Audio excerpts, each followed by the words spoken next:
네. 안녕하세요. 네.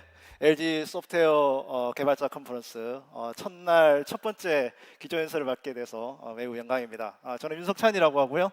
개발자들이 AWS 클라우드 기술과 서비스를 소개하고 잘 사용할 수 있게 도움을 드리는 일을 하고 있습니다.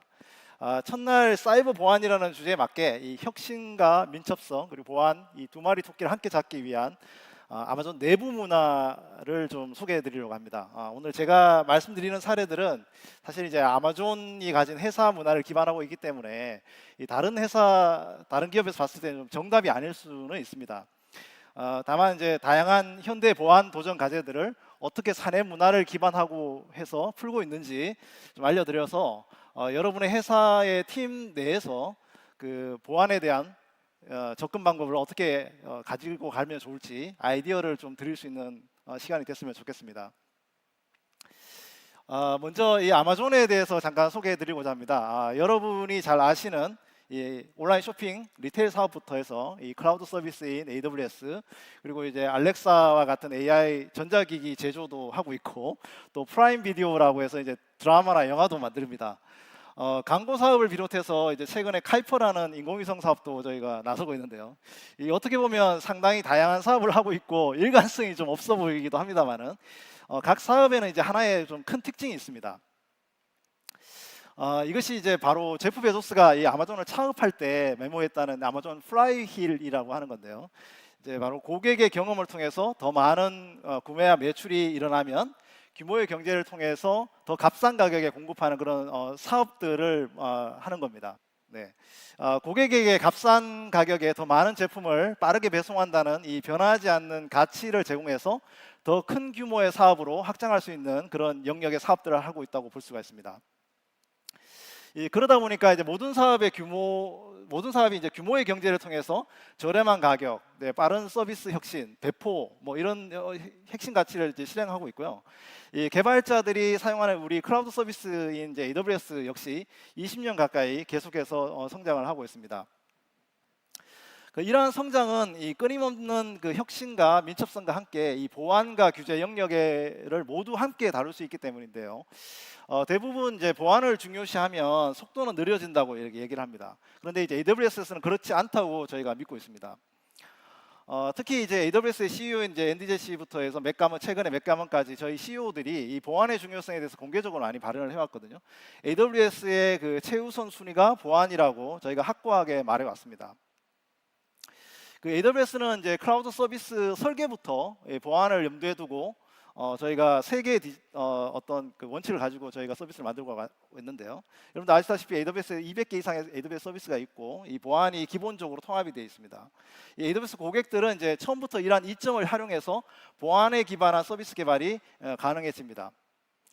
그리고 AWS는 20년간 수백만의 기업 고객과 함께 일하면서 다양한 경험을 또 축적해봤거든요. 경험을 압축할 수 있는 알고리즘이 없다는 말처럼 이 넓고 깊이 있는 보안 경험을 이 각 서비스에 녹이고 있죠.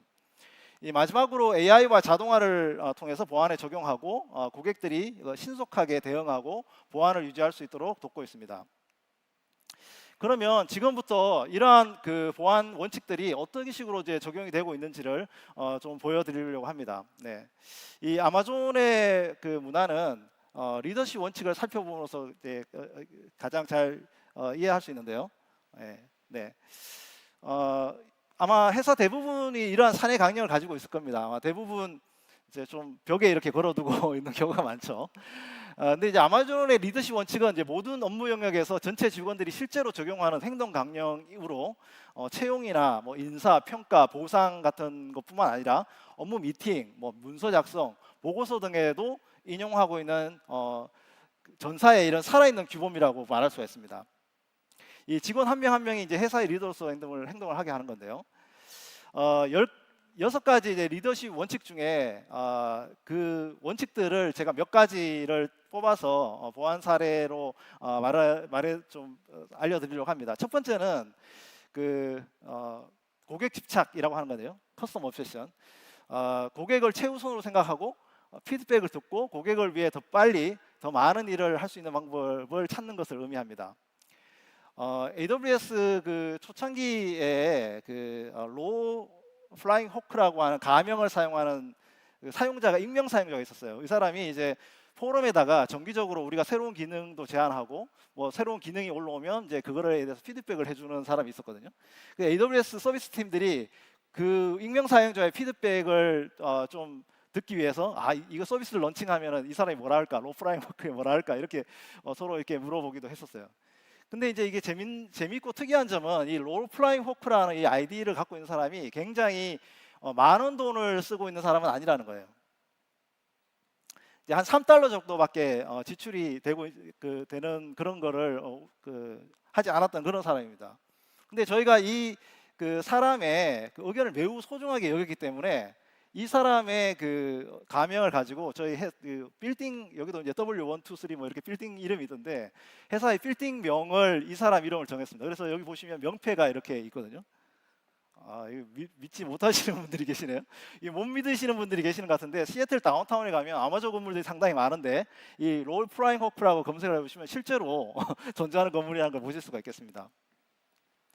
이 아마존닷컴 CTO이신 이제 보노보게스 박사님은 이 AWS에 한 200개의 서비스가 있는데 그 서비스는 다 고객들이 직접 요구한 거라고 하시면서 또 이런 말씀하셨죠. 그것은 다 여러분들이 잘못입니다. 이게 복잡하게 된 거는 이라고 얘기를 하셨는데 AWS가 가진 넓고도 깊이 있는 클라우드 기능들은 이 다양한 고객들의 요구에 의해서 맞춰져 있고요. 여러분이 가지고 있지 않지만 다른 고객의 피드백에 의해서 만들어진 기능도 언젠가 필요하게 될 때 사용할 수 있는 이점을 미리 누리고 있다고 볼 수가 있습니다. 이 AWS는 고객의 피드백의 서비스만을 반영하는 게 아니라 고객의 관점에서 거꾸로 생각한다고 말씀드렸는데요. 특히 이 클라우드 기반 애플리케이션에서는 다양한 보안 위협이 있을 수가 있습니다. 뭐 대표적인 게 서버 포트 스캔 같은 취약점을 노리는 공격자들이죠. 이러한 취약점을 노리는 공격의 경우에 대개 뭐 AWS에 있는 와프라든지 같은 웹 방화벽 서비스죠. 그리고 AWS 실드와 같은 엔터프라이즈 보안 차단 서비스를 이용해서 막을 수 있는 저희가 클라우드 보안 서비스를 제공하고 있는데 하지만 고객들 입장에서 보면은 보안 시도에 대해서 막아야 하는 양만큼 사실 이제 비용을 낼 수밖에 없는 구조입니다. 이제 고객의 수고와 비용을 줄이려면 원천적으로 이제 공격자를 좀 차단해야 될 필요가 있거든요.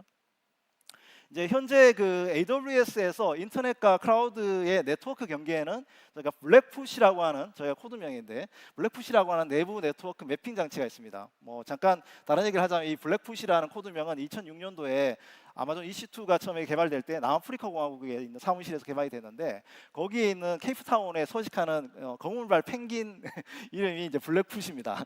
예, 이 블랙풋도 다른 그 건물 이름이 저희 시애틀에 건물 이름이 있어요. 근데 이제 사실 이제 리눅스 마스코트인 이제 턱스 펭귄과 같은 종류예요. 이게 이 블랙풋은 이제 AWS 내부 네트워크에서 패킷이 들어오면은 외부 IP 주소를 이제 내부 IP 주소로 변환을 해줍니다. 이 작업은 이제 모든 VPC에서 매일매일 들어오고 나가는 모든 트래픽에 적용이 되고요. 규모를 짐작할 수 있도록 말씀드리면 시간당 저희가 13조 개 이상의 플로우를 변환을 하고 있습니다. 시간당 13조 별로 안 놀라시네요. 네. 이들 이제 패킷 중에는 공격자를 손쉽게 인식해서 차단하기 위해서 저희가 매드폿이라고 하는 내부 서비스를 구축을 했어요. 이 매드폿이라고 하는 건 하나의 EC2 인스턴스 집합으로 해서 이제 마치 취약한 서비스인 것처럼 이렇게 하는 거예요. 그러면 악의적인 공격자를 유인을 하게 됩니다.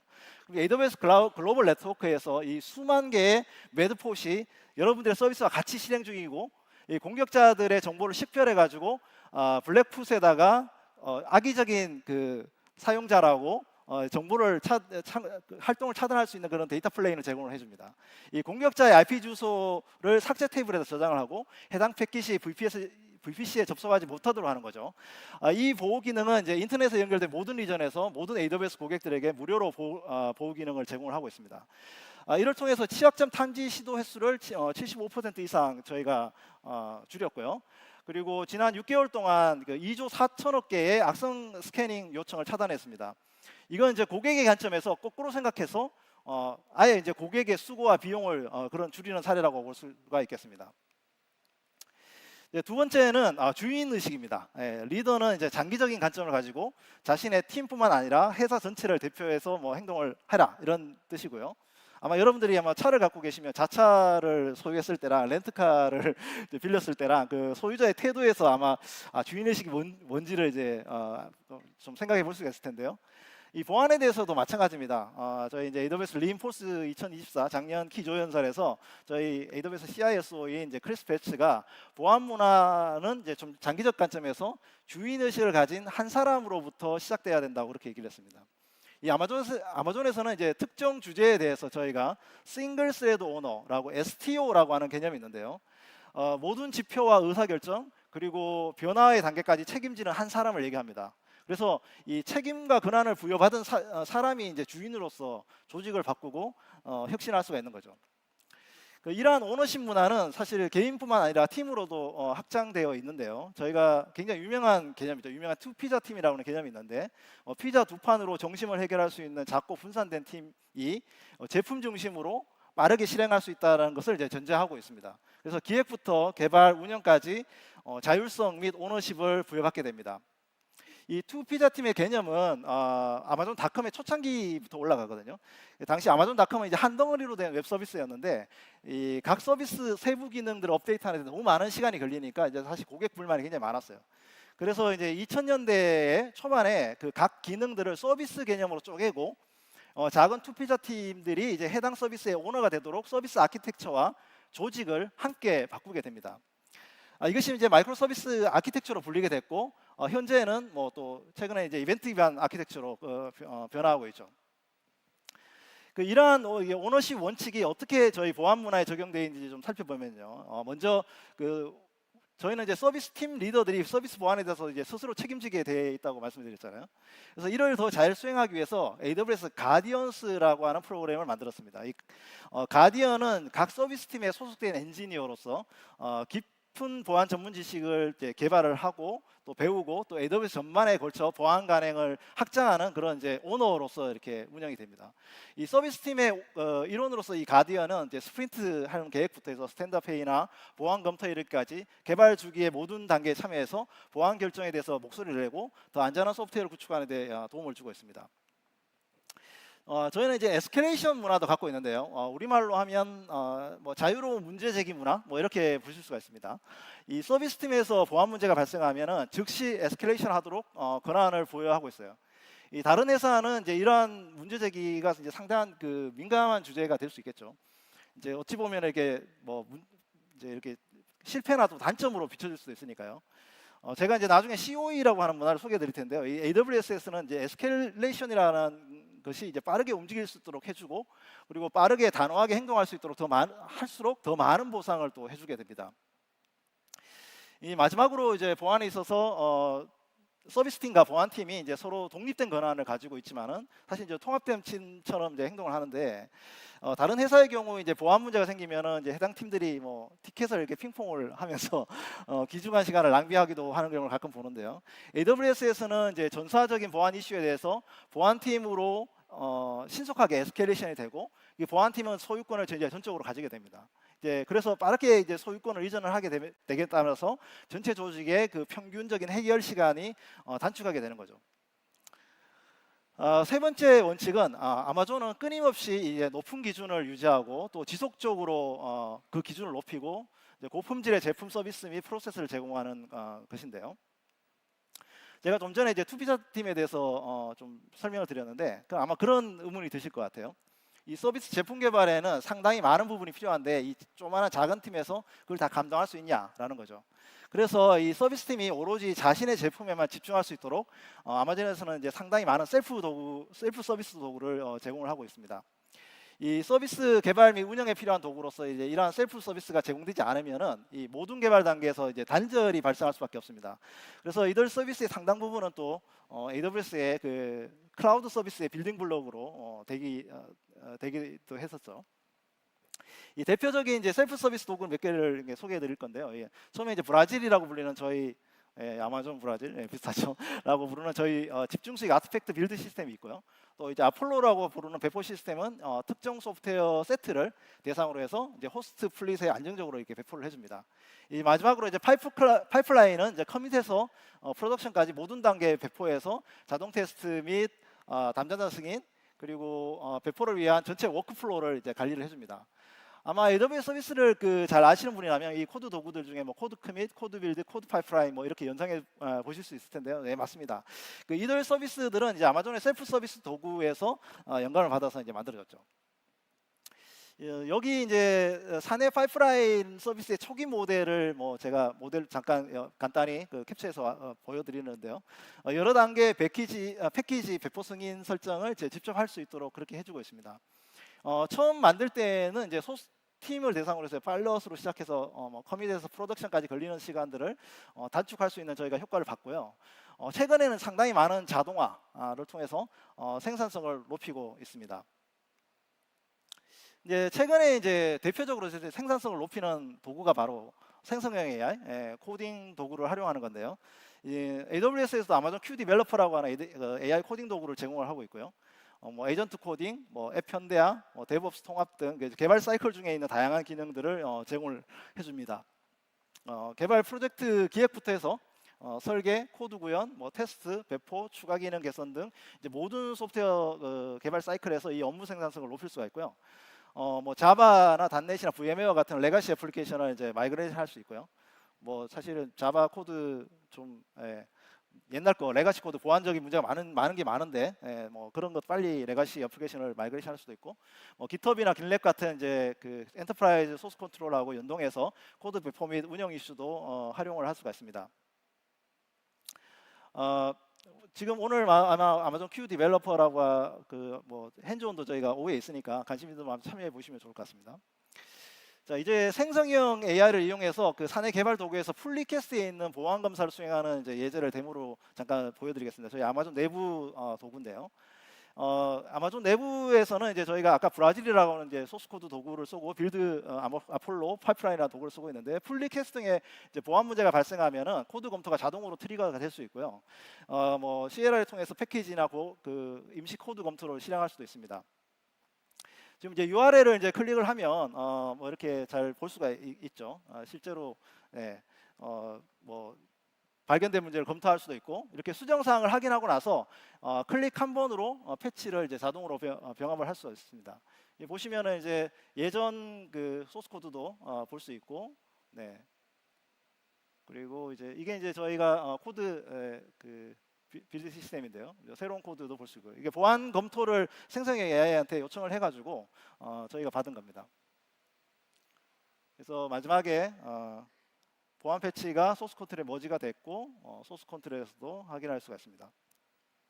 이제 보시다시피 이제 새 코드의 보안 시스템을 신속하게 식별하고 이제 해결하는 속도를 크게 저희가 향상을 해서 생성 AI의 티켓 관리 시스템에 이제 통합을 해가지고 평균 해결 시간을 저희가 40% 이상 단축한 그런 사례를 볼 수가 있습니다. 두 번째 사례는 회사 내 보안 정책과 모범 사례에 대한 AI 챗봇을 이용하는 건데요. 이것도 저희 회사 내부 시스템인데 데모로 제가 잠깐 보여드리려고 하는데요. 예를 들어서 이제 API 스로틀링이 생겼을 때 해결할 수 있는 예제를 좀 물어봤더니 이제 몇몇 AWS 서비스를 통한 구현 방법과 유의할 사항 이런 것들을 안내하는 것을 이제 보실 수가 있겠죠. 그리고 이제 스로틀링 도구를 이용해서 대량 보안 공격을 차단할 수 있는지 이제 물어보면 이렇게 AWS 실드 같은 기능을 이용하라고 이렇게 권장 답변을 주는 것을 볼 수가 있습니다. 이제 마지막으로 이제 AWS 서비스는 이제 모든 API 구현이 되어 있는데요. 이들 서비스를 이제 철저하게 저희가 보안적인 측면에서 테스트를 해야 됩니다. 그래서 이제 특정 서비스 이름을 입력을 하고 테스트 API 이름을 넣으면은 API의 상당 부분에 대한 보안 테스트를 이제 자동으로 생성을 합니다. 언어 모델을 통해서 이제 API 호출에 필요한 컨텍스트와 매개 변수를 생성하는 데 사용될 뿐만 아니라 각 API에 대한 어떤 보안 속성을 테스트해야 되는지 또 파악하고 또 테스트가 성공적으로 완료됐는지 이렇게 확인할 수가 있습니다. 그래서 공개되어 있는 AWS 서비스 문서를 기반으로 해서 이제 AI 에이전트가 API를 가장 효과적으로 호출하는 방법, 예상되는 동작, 그리고 API가 성공적으로 실행됐는지 이런 걸 이제 파악할 수가 있고요. 이런 이제 접근 방식을 통해서 이제 포괄적인 보안 테스트 사례를 개발하는데 도움이 될 뿐만 아니라 이제 문서 품질도 혹시 이제 틀린 부분이 있으면 개선하는데 도움이 될 수가 있습니다. 아까 이제 제가 아마존 Q 디벨로퍼 변환 기능에 대해서 말씀을 드렸는데 이제 작년에 저희 아마존 내에서 이 Q 디벨로퍼 변환 기능을 위해서 자바 프로젝트를 변환하는 레거시 자바 프로젝트를 변환하는 프로젝트를 했었는데요. 5명으로 구성된 팀이 이틀 만에 1000개의 프로덕션 애플리케이션을 자바 8에서 17로 이제 성공적으로 업그레이드를 했습니다. 이제 업그레이드 하는데 뭐 평균 한 10분 정도 걸렸고, 또 가장 긴 자바 프로젝트는 1시간 미만이면은 됐는데요. 이전에는 사실 하나당 2일에서 3일 정도 걸렸었고, 그래서 원래 저희가 아마존에서 이제 본격적으로 이 기능을 도입해가지고 회사 내 3만 개의 자바 프로젝트를 변환을 해가지고 자력한 개발 시간이 4,500년 하는데, 이를 뭐 비용으로 환산해 보면 2억 6천만 달러, 약 3,500원 정도 절감을 했습니다. 사실 이제 이것만 보더라도 사실 변화가 우리 그 곁에 바로 있다는 걸 이제 아실 수가 있겠죠. 마지막으로 저희가 살펴볼 리더십 원칙은 바로 깊게 파고들기, 딥다이브라고 할 수 있습니다. 이제 최고의 기준을 맞추면서 이제 모든 것에 대해서 의심을 하고 문제가 없는지 이제 깊게 이제 파고드는 거를 얘기하는 거고요. 사실 보안이나 장애 이슈 같은 걸 다룰 때 이게 굉장히 중요한 리더십 원칙 중에 하나겠죠. 이 아마존의 창업자인 제프 베조스는 이제 이런 말을 했어요. 사람들의 선한 의도에 의존하지 말고 그것이 일이 되게 하는 메커니즘을 만들어야 된다고 그렇게 얘기했거든요. 아마 여러분들 중에 이제 회사나 팀에서 장애라든지 보안 문제 이런 게 계속 뭔가 반복되고 있다고 하면은 이것 때문에 내가 좌절감을 느끼고 있다. 그래서 내가 제발 이거 좀 고쳐주세요. 앞으로 좀 이렇게 좀 제발 해주세요라고 그렇게 여러분들이 부탁하고 있다 그러면 좀 이 부분을 명심하셔야 돼요. 왜냐하면 여러분들이 선한 의도에 그 호소를 하고 있는 거거든요. 근데 아마존에서는 이런 반복되는 문제를 해결하는 메커니즘 중 하나를 저희가 오류 수정 문서, 흔히 말해서 correction of error, 이 COE라고 저희가 부르는데, 저희가 이거를 한국말로 치면은 뭐 요즘 그런 걸 하는지 모르겠는데 심할서 이렇게 부를 수 있겠습니다. 이제 COE라고 하는 거는 이제 어떤 문제가 발생을 했을 때 그거에 대해서 숙고하고 문제가 무엇이고 또 이를 방지하는 방법을 문서화하는 그런 프로세스입니다. 이를 통해서 이제 발생한 문서나 도구가 프로세스 또는 조직의 결함인지 여부와 상관없이 실수로부터 이제 더 깊이 학습하고 또 이제 향후에 개선을 추진할 수가 있는 거죠. 이 COE를 대하는 이제 아마존 개발자의 태도를 잠깐 살펴보면, 이게 이제 그 키친에 있는 디카페인 커피 머신이 고장이 났어요. 그래가지고 이거를 누군가 COE 문서로 작성을 한 겁니다. 장난 같아 보이지만은 실제로 존재하는 COE 문서고요. 이제 한 직원이 실수로 디카페인 커피를 추출하려고 했는데 잘못 버튼을 누른 거예요. 그래가지고 이게 왜 이런 일이 벌어졌을까? 이렇게 이제 이런 걸 상세하게 적어놓은 이제 문서입니다. 아마 외부에 공개된 가장 대표적인 COE 문서는 아마 AWS 사후 이벤트 요약 문서라고 볼 수 있습니다.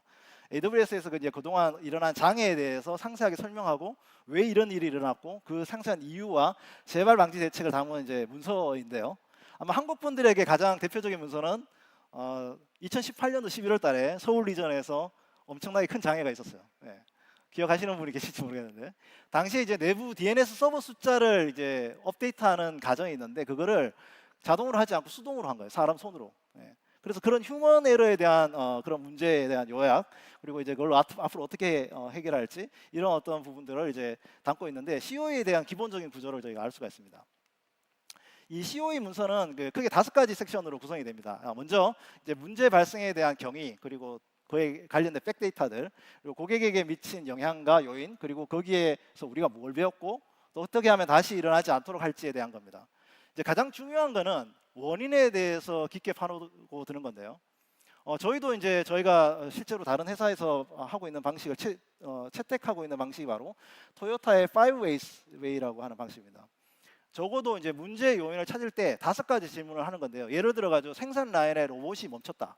그러면 이제 그 표면적인 이유는 뭐 전력 가부하로 인해 가지고 퓨즈가 나갔다고 볼 수 있어요. 그러면 퓨즈만 갈아 끼우면 될까요? 아니죠. 더 근본적인 원인을 찾아야 될 것 같은데요. 이 전력 가부하가 사실 베어링이 빽빽해져 가지고 베어링이 빽빽해져서 생긴 거고, 그 베어링이 빽빽해진 거는 윤활유 펌프가 충분히 순환이 안 돼서 생긴 거고, 순환이 그래 안 된 이유는 그 펌프 주변에 먼지가 많이 쌓여 있어 가지고 생긴 거예요. 최종적으로는 이 로봇이 멈춘 것은 윤활유 펌프에 먼지 필터가 없기 때문인 거죠.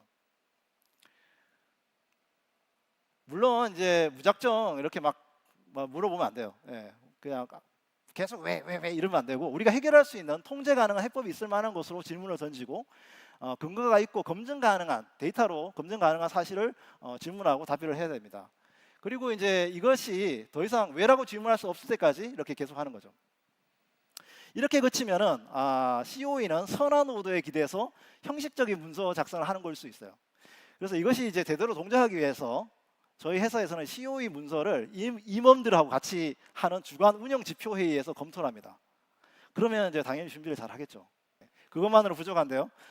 모든 COE는 이제 짧은 회의에서 다 다룰 수가 없기 때문에 우선순위가 높은 것만 다루면은 다른 문서의 COE는 또 형식적인 될 수밖에 없어요. 그래서 AWS에서는 이제 각 팀별로 이렇게 돌림판을 만들어 가지고 제비뽑기 방식으로 도입을 했습니다. 이거 실제로 있었던 돌림판입니다. 예. 그래서 최근에 저희 웹사이트 블로그에 가보시면은 간단하게 웹페이지로 쉽게 돌리라고 오픈소스로 공개되어 있는 파일도 있거든요. 예. 여러분들 회사에서 한번 해보세요. 네. 정작 중요한 거는 이제 이런 메커니즘입니다. 먼저 장애를 발생시킨 사람이 아니라 시스템을 개선하는 거죠. 그렇게 함으로써 그 실수를 은폐하거나 축소하는 것을 막을 수 있고요. 이제 문제 발견과 해결을 더 많이 하도록 또 장려해 줍니다. 실제로 이제 아마존 내에서는 굉장히 유명한 COE 문서가 있고 이걸 잘 쓴 사람은 실제로 승진을 합니다. 그래서 이제 이 굉장히 유명한 COE 문서를 찾아보면 이걸 이 사람이 승진할 때 이걸 썼구나 이런 COE 문서가 있어요. 네, 그러면 이제 땜질 처방이 아니라 궁극적인 문제 해결에 집중하게 되겠죠. 지금까지 제가 이제 아마존 리더십 원칙에 의해서 한 4가지 리더십 원칙에 의해서 보안과 밀접성을 위한 아마존 내부 문화 몇 가지를 사례로 말씀드렸는데요. 사실 지금 제가 앞서도 말씀드렸지만 이러한 사례들은 아마존 기업 문화에 결합해서 보안을 더욱 향상시키는 이제 메커니즘을 만든 것입니다. 사실 이제 그렇기 때문에 뭐 모든 그 회사에 딱 맞게 이렇게 적용이 될 수는 없을 수도 있겠습니다. 그렇지만 앞으로 여러분들의 어떤 그 회사 내에서 여러분들의 그 회사 문화와 또 여러분들의 그 팀 제도 보안에 관련된 그런 어떤 메커니즘이 잘 동작할 수 있도록 하는데 좀 아이디어를 얻으시는데 도움이 되셨으면 좋겠습니다. 네, 감사합니다. 네.